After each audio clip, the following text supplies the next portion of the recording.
Saiu revisão sistemática, juntando alguns artigos aí sobre síndrome de fasciculações benignas. Comentei com vocês e nós vamos então comentar o que foi encontrado então nessa revisão sistemática. Logo aqui na introdução, o revisor já comenta que há mais de 60 anos já foi publicado descrição de que mais de 70% das pessoas saudáveis em algum momento apresentou abalos musculares do tipo fasciculações. Estudos mais recentes com ultrassonografia conseguiu observar a presença de fasciculações em 40% da população normal.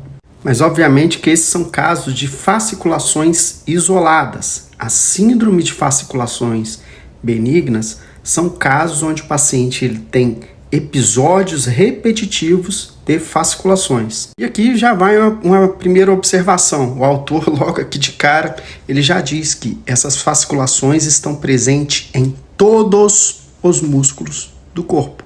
Então, frequentemente alguém pergunta aqui, mas fasciculação benigna, dá fasciculação no peito, no abdômen, no bumbum, na língua?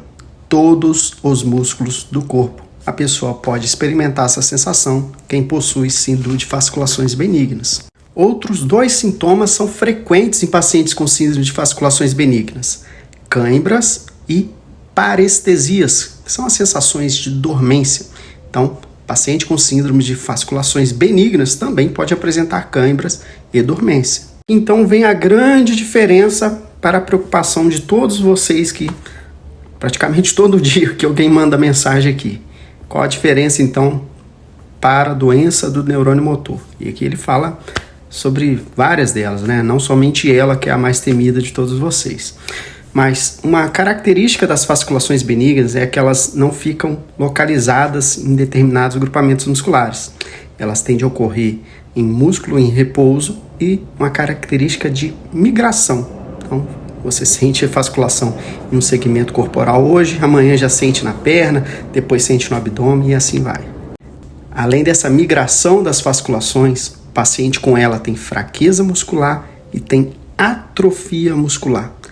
O paciente com síndrome de fasciculações benignas não vai ter atrofia muscular, mas muitos referem presença de fraqueza muscular. Mas quando são examinados, não existe fraqueza verdadeira. É mais uma sensação, uma percepção do paciente. Por isso que eu falo, é importante ser avaliado, porque às vezes você tem sensação de estar com fraqueza muscular, mas quando é examinado, isso não é evidenciado. Outra coisa que ele comenta é sobre a patogênese. Por que as pessoas apresentam fasciculações benignas? A fisiopatologia não é bem esclarecida, talvez possa ser por causas virais, pós-vacinal. Isso não é bem definido. Não existe ainda uma relação de causalidade quanto a isso. Já sei que vai vir gente falar que isso é por causa da vacina do Covid. Não tem relação. Agora sim, o que se associa com síndrome de fasciculações benignas? Está aqui, ó. Ansiedade,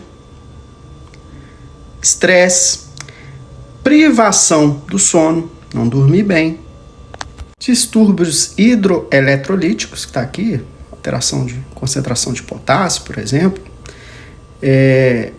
excesso de estimulantes, por exemplo, tomar muito café, faz dar muita fasciculação também, e, sem dúvida nenhuma, bebida alcoólica.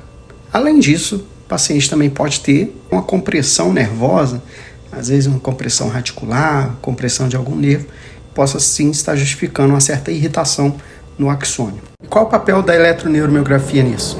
Fundamental importância, porque tipicamente a eletroneuromiografia em paciente com síndrome de fasciculações benignas é normal, mas ela também pode às vezes identificar fasciculação, porém sem recrutamento neurogênico, que é um achado que a gente vê em paciente com ela, e sem fraqueza muscular, sempre. Então, nessa revisão sistemática, os autores então fizeram buscas em sites de pesquisa médica, PubMed, que a gente vive falando por aqui, o Scopus, o Web of Science, enfim.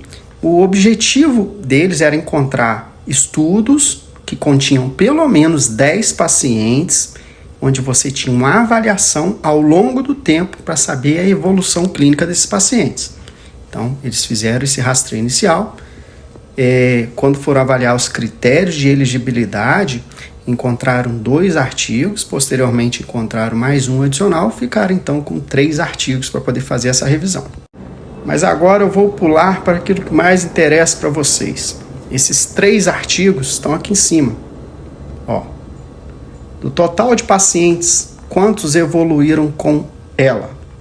Quantos pacientes que tinham fasciculações, exame neurológico normal, eletroneuromiografia normal ou eletroneuromiografia com fasciculação sem achados neurogênicos, quantos que evoluíram com ela?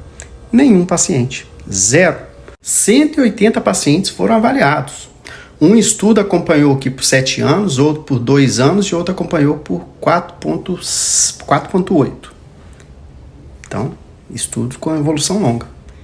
Dos 180, 0 evoluiu com ela e 98% dos pacientes permaneceram com fasciculações ao longo desse tempo. Observem que um estudo com 7 anos de acompanhamento, outro com quase 5, outro um pouco menos, 2 anos. Quase todos os pacientes permaneceram fasciculando. Nenhum paciente evoluiu com ela. Então, o que isso é importante para vocês que ocupam aqui as minhas redes sociais aqui quase todos os dias? Mantenham a calma. E se tiverem com muito medo, muito temor, eu falo com todos vocês, procurem um psiquiatra. Vai tratar aqui. Porque se você não controlar isso, você não vai viver. Você vai continuar com medo de ter esclerose lateral amiotrófica. Você vai deixar de viver momentos felizes da sua vida com a sua família. Um abraço, obrigado.